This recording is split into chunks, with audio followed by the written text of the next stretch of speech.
Hey guys, what is up? Today I'm at a very busy Birmingham New Street, and today I'll be visiting the UK's 5 newest stations, starting with Pineapple Road.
So I've now arrived at Pineapple Road.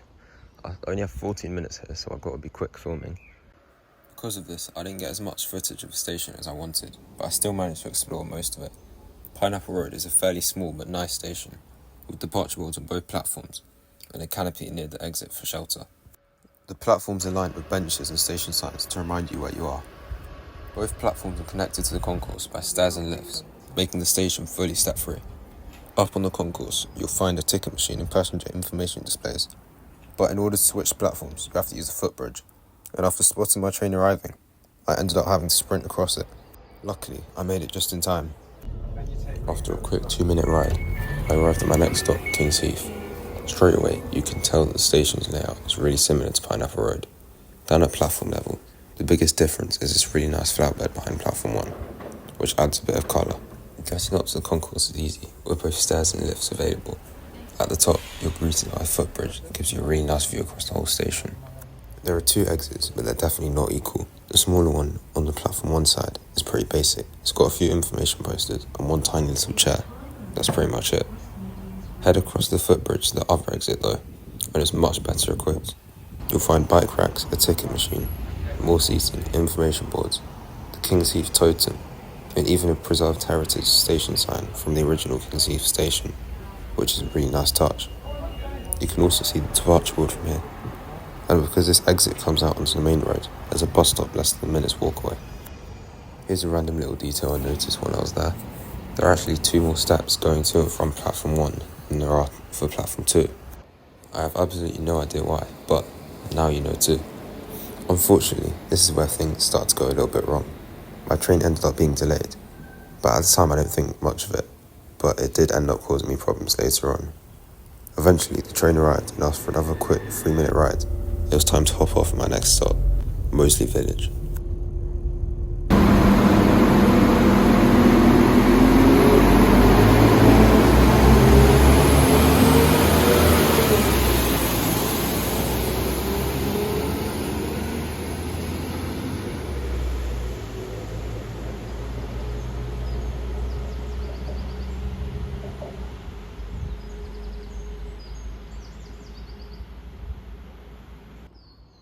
So I've now arrived at Moseley Village. I think you say Moseley, I'm not sure if it's Moseley or Moseley Village.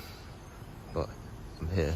The train was delayed for 17 minutes. Now we only have about 7 minutes here to film. But I have to make the most of it. But from what I can tell, 2 platforms are identical again. There's a tunnel moving up before you get there. Lots of benches. There's again a shelter. So it seems quite alike to most of the other stations, except it seems to be below the roads. At least I thought I only had 7 minutes, but after 7 minutes the train hadn't arrived. At first I didn't mind to give me more time to look around the station, but as time passed I realised this was actually very problematic. The train still hadn't even left Kings Norton yet. It was due here 15 minutes ago. To take my mind off it, I went outside to explore the station. Outside of the station, there's a large open space with ticket machines, bike racks, information posters, a departure board, what seems to be a taxi rank, although no taxis arrived in or out of the rank while I was there, and the totem pole. But then disaster struck. The train was still said to be delayed, but it didn't say exactly for how long. At this point, I've been waiting for almost 40 minutes, at which time normally 2 trains would have passed by. I then received the news this train I was hoping to get and the train after were both cancelled, meaning I was stranded at Moseley Village. I checked Google Maps to see how I could get back to Birmingham New Street, and the only option was to take a 30 minutes bus ride, which I had to take. Finally, after an hour, I made it back to Birmingham New Street, but I missed my connection, so I was now an hour behind schedule. So I finally made it back to Birmingham New Street, as you can tell by the loud noise, about an hour later than planned. But I'm just going to have to get the train after I was meant to get an hour later. So I'm now an hour later behind schedule for every single train I'm going to get for the rest of the day. But I'll still have the same amount of times at each station, so hopefully I can still get some good clips.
After a 20-minute ride, I reached the 4th station, Darlaston.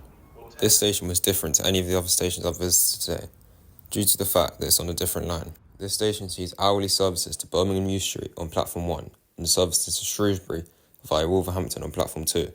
The station had many basic features like a small shelter, benches, lifts, and stairs, ticket machines on both platforms, and departure boards. It also has a few information boards and maps. On the outside of the station, there's a massive car park which can fit up to 330 vehicles. The station is located near a cemetery. After an hour at Darlaston, my train arrived, which will bring me to my final station of the day. Cause you won't even think about looking at the real criminal. This has got to cease, cause we be getting hyped to the sound of the police. Whoop, whoop. That's the sound of the police. Whoop, whoop. That's the sound of the beast. Whoop, whoop. That's the sound of the police. Whoop, whoop.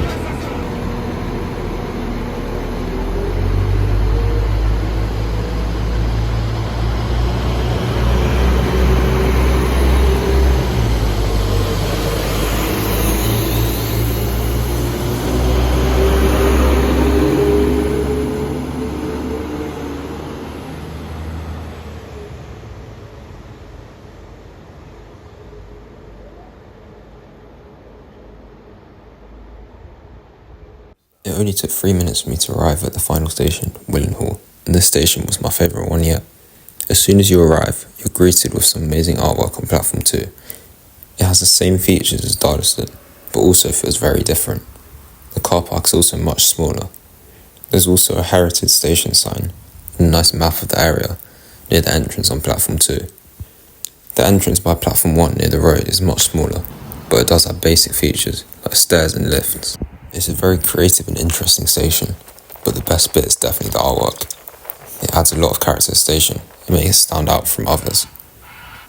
Out of all of the 5 stations I've visited today, this one is probably my favourite, but I wouldn't say any of the stations were bad. As I pulled out Willenhall station, that meant I had completed my challenge of visiting 5 new stations in one day. Thank you so much for watching, make sure to subscribe, and I'll see you in the next one.